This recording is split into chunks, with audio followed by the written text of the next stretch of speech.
Hello everyone, कैसे हैं आप सब। एक बार पुनः स्वागत है आप सभी का हमारे अपने YouTube channel A to Z biology classes पर। आज की इस वीडियो में देखेंगे क्लास 11th बायोलॉजी एनसीईआरटी। देखिए यहाँ पे प्रोकैरियोटिक तथा यूकैरियोटिक कोशिका के मध्य अंतर देखेंगे, जो कि आपके एनुअल एग्जाम के लिए काफ़ी इंपॉर्टेंट है। तो चलिए सीधे वीडियो को स्टार्ट करते हैं। देखिए बात करते हैं यदि प्रोकैरियोटिक व यूकैरियोटिक कोशिकाओं के मध्य अंतर की, यानी differences between eukaryotes and prokaryotic cell. देखिए सबसे पहले यदि हम बात करते हैं प्रोकैरियोटिक सेल की, तो प्रोकैरियोटिक सेल की यदि हम बात करते हैं तो पहला डिफरेंस क्या है कि इनकी जो सेल वॉल होती है, यानी कि जो कोशिका भित्ति होती है, वो प्रोटीन तथा कार्बोहाइड्रेट्स की बनी होती है। वहीं यदि यूकैरियोटिक कोशिकाओं की यदि हम बात करते हैं तो इनकी जो सेल वॉल यानी कि कोशिका भित्ति होती है, वो अधिकतर सेल्यूलोज की बनी होती है।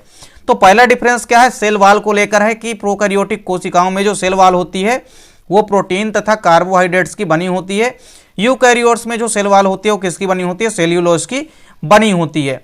दूसरा डिफरेंस क्या है कि देखिए जो माइटोकॉन्ड्रिया होते हैं, माइटोकॉन्ड्रिया एब्सेंट होते हैं किसमें, प्रोकैरियोट्स सेल में, यानी प्रोकैरियोटिक कोशिकाओं में माइटोकॉन्ड्रिया अनुपस्थित होते हैं। वहीं जो यूकैरियोटिक कोशिकाएं होती है, इनमें माइटोकॉन्ड्रिया जो है स्पष्ट रूप से पाए जाते हैं। तीसरा डिफरेंस क्या है कि राइबोसोम जो है 70 यस प्रकार के होते हैं। आपको ये काफी इंपॉर्टेंट डिफरेंस है कि राइबोसोम जो है प्रोकैरियोट कोशिकाओं में 70 यस यानी 17 यस प्रकार के होते हैं। वहीं यदि बात करते हैं यूकैरियोटिक कोशिकाओं में, तो इनमें जो राइबोसोम होते हैं वो 80 यस प्रकार के होते हैं। अगला डिफरेंस क्या है कि देखिए लाइसोसोम जो है अनुपस्थित होते हैं, यानी कि एब्सेंट होते हैं। आपको याद रखना है कि प्रोकैरियोटिक कोशिकाओं में जो लाइसोसोम होते हैं वो क्या होते हैं, अनुपस्थित होते हैं, यानी कि एब्सेंट होते हैं। वहीं यदि बात करते हैं लाइसोसोम की यूकैरियोटिक कोशिकाओं में, तो यूकैरियोटिक कोशिकाओं में लाइसोसोम जो है उपस्थित होते हैं। अगला डिफरेंस क्या है कि यदि हम बात करते हैं गाल्जी बॉडी की, यानी कि गाल्जी काय की, तो देखिए गाल्जी काय जो है यह भी अनुपस्थित होता है किसमें, प्रोकैरियोटिक कोशिकाओं में। वहीं यदि हम बात करते हैं यूकैरियोटिक कोशिकाओं की, तो इनमें जो होता है कि गाल्जी काय क्या होते हैं, प्रेजेंट होते हैं, यानी कि पाए जाते हैं। अगला डिफरेंस क्या है कि केंद्रक झिल्ली अनुपस्थित होती है, जो कि काफी इंपॉर्टेंट डिफरेंस है। हमने आपको पहले ही बताया कि यदि प्रोकैरियोटिक कोशिका है तो उसमें केंद्रक झिल्ली यानी कि केंद्रक झिल्ली का क्या होता है, अभाव होता है, यानी कि एब्सेंट होती है। वहीं यदि यूकैरियोटिक कोशिकाओं की बात करते हैं तो इनमें केंद्रक झिल्ली क्या होती है, केंद्रक झिल्ली इनमें उपस्थित होती है।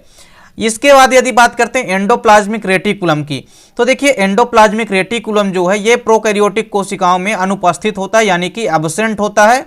वहीं यूकैरियोटिक कोशिकाओं में स्पष्ट रूप से एंडोप्लाज्मिक रेटिकुलम प्रेजेंट होते हैं, यानी कि पाए जाते हैं। आखिरी डिफरेंस क्या है कि प्रकाश संश्लेषण जो होता है प्रोकैरियोटिक कोशिकाओं के अंदर थाइलेकॉइड में होता है। वहीं यूकैरियोटिक कोशिकाओं के अंदर जो प्रकाश संश्लेषण की क्रिया होती है वह विकसित जो है प्रकाश संश्लेषण जो है क्लोरोप्लास्ट में होता है। मतलब प्रकाश संश्लेषण की जो प्रक्रिया होती है वो बेसिकली क्लोरोप्लास्ट के अंदर संपन्न होती है। तो इस प्रकार से आपको प्रोकैरियोटिक कोशिकाएं व यूकैरियोटिक कोशिका के मध्य अंतर आपको डिफरेंस तैयार करना है।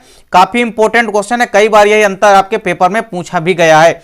उम्मीद करता हूं दोस्तों वीडियो पसंद आई होगी। दोस्तों वीडियो अच्छी लगे तो लाइक और कमेंट जरूर कीजिएगा, साथ ही साथ दोस्तों के बीच शेयर कीजिएगा। दोस्तों यदि चैनल पे नए हैं तो चैनल को सब्सक्राइब अवश्य कर लें और साथ ही साथ बेल आइकन प्रेस कर लें। मिलते हैं दोस्तों नेक्स्ट वीडियो में, तब तक के लिए जय हिंद, वंदे मातरम।